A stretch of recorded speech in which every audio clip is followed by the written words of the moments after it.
to my YouTube channel, Binuts TV guys. Yan, nandito tayo ngayon guys sa aking dapugan, kung baga sa abuhan ba guys. Dahil magluluto tayo ngayon ng isda na sinabawan. Yan guys, pakita ko sa inyo yung aking isda. Ayan ah. Pagpasensya nyo na guys ang aking munting kusina guys, dapugan. Dahil talagang nasa probinsya tayo guys. Dapat dito, ipapakita natin talaga ang totoo. Yan guys ang isda ko. Ayan. Huwag na magpatumpik-tumpik na.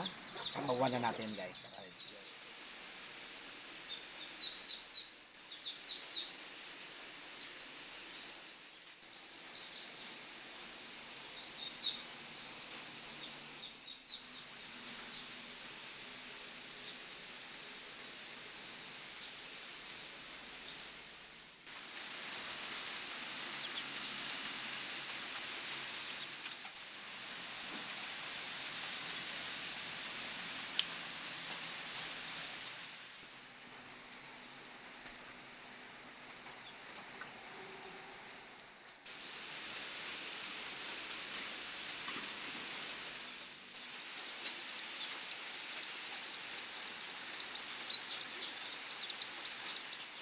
Sino ba nakaranas sa inyo magluto sa ganito? Ayan, gaya ng nandito tayo ngayon sa probinsya, siyempre.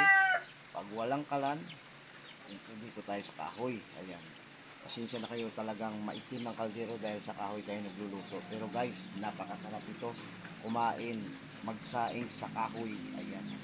And guys, nagluluto tayo ngayon guys. Dito. Ayan, bubuksan na natin. Oops, ayan. Kumuk-kulo na. Ayan.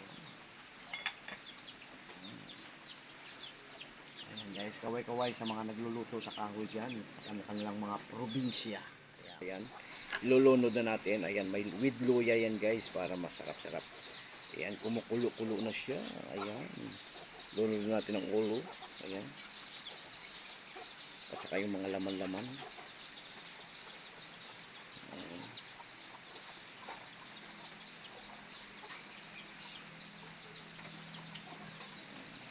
Medyo dami-damihan natin ang sabaw guys dahil maulan ngayon dito sa Mindanao.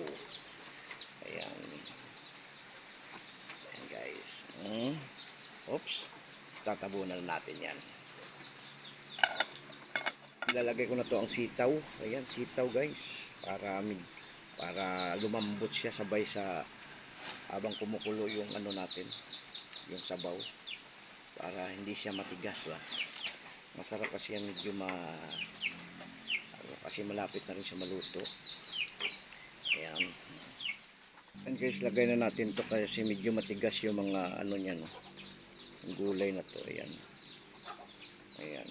Para lumambot kasi mas maganda yung malambot niyan eh. Ayan.